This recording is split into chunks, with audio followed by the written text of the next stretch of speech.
Saudara-saudariku yang dikasihi Tuhan,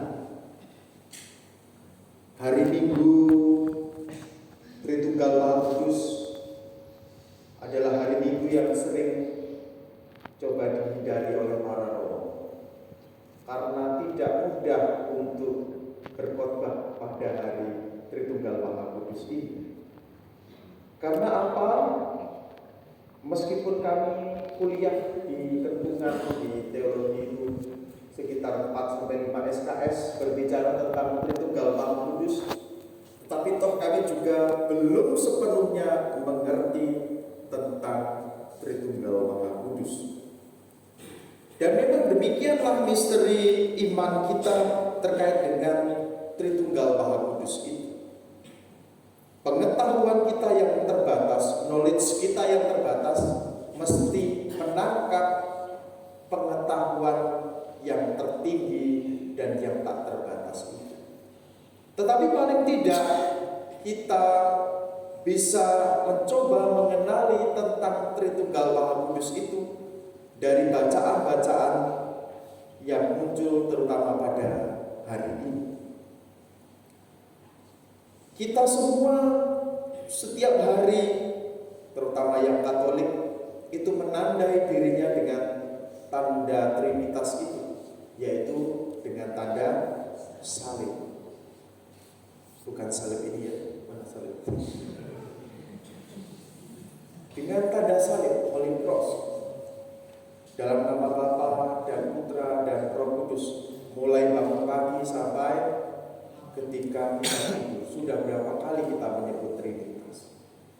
Dan itulah mengapa kalau hari ini di dalam bacaan Injil secara jelas Yesus ketika mengutus para murid mengatakan kepada mereka bahwa pergilah ke seluruh dunia dan baptislah mereka dalam nama Bapa dan Putra dan Roh Kudus.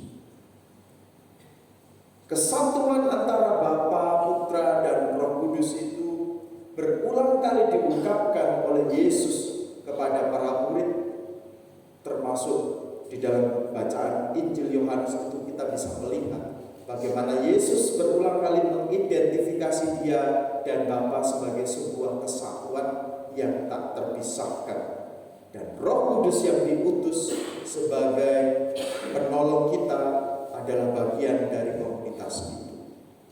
Allah hadir sebagai pencipta, sebagai penebus, dan juga sebagai pengudus. Allah Bapa yang menciptakan segala sesuatu menjadi baik, bahkan sungguh amat baik.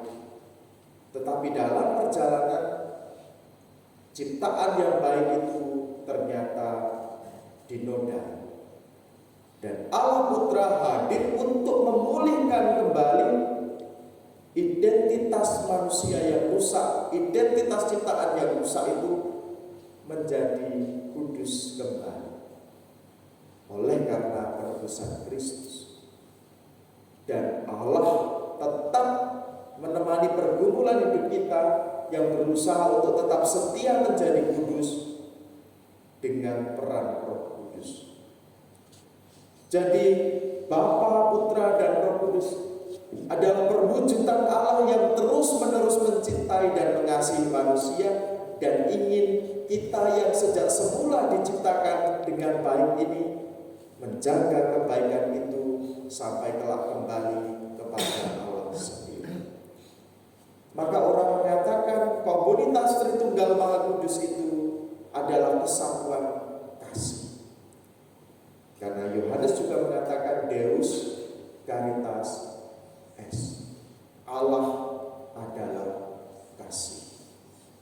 Dan di mana ada kasih, ubi caritas est, Deus ibies. Di mana ada kasih, disitulah Allah hadir.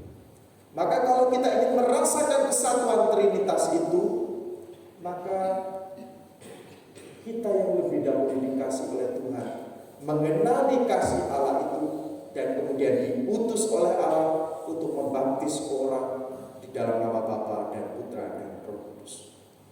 Baptisan ini bukan berarti kemudian kita datang nanti di pantai ketemu, aku membaptis kamu dalam nama Bapa dan Putra dan Roh Kudus. Habislah kita. Atau guru-guru kita yang Muslim ini kita baptis menjadi Katolik. Bukan itu. Tetapi membaptis itu artinya menjadikan orang ciptaan itu murid Tuhan yang ingin mengenali kasih-Nya dan akhirnya ambil bagian dalam karya kasih itu. Maka saudara-saudariku yang dikasihi Tuhan, panggilan untuk merasakan kasih dan melaksanakan kasih itu adalah panggilan universal. Maka mengapa kita memilih kata Katolik bukan Ortodoks?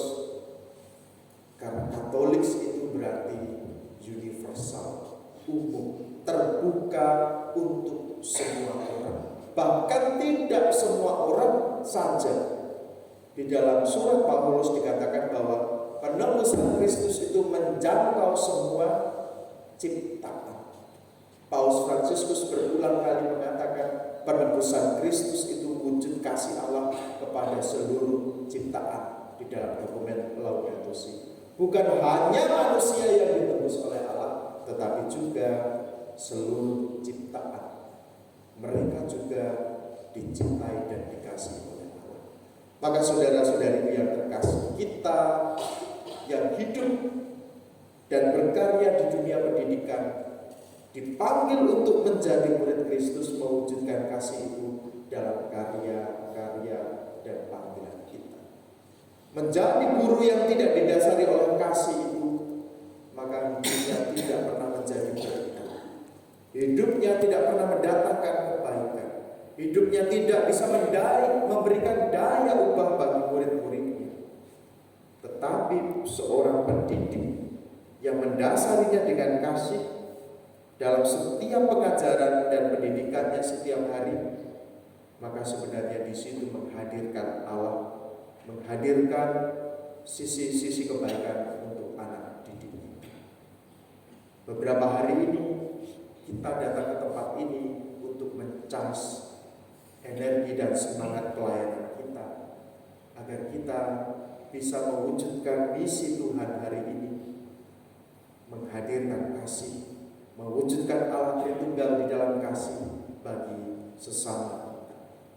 Semoga pergumulan kita hari ini dan juga perjalanan kita untuk kembali ke tempat kita masing-masing tidak hanya pulang dengan tangan kosong, tetapi betul-betul membawa sesuatu, membawa hal-hal yang baik yang akan menandai perubahan dan revitalisasi hidup kita untuk membuat sekolah-sekolah yang kita layani ini menjadi berkembang, bukan pertama-tama oleh kehebatannya, tetapi karena sekolah ini menjadi sekolah cinta kasih.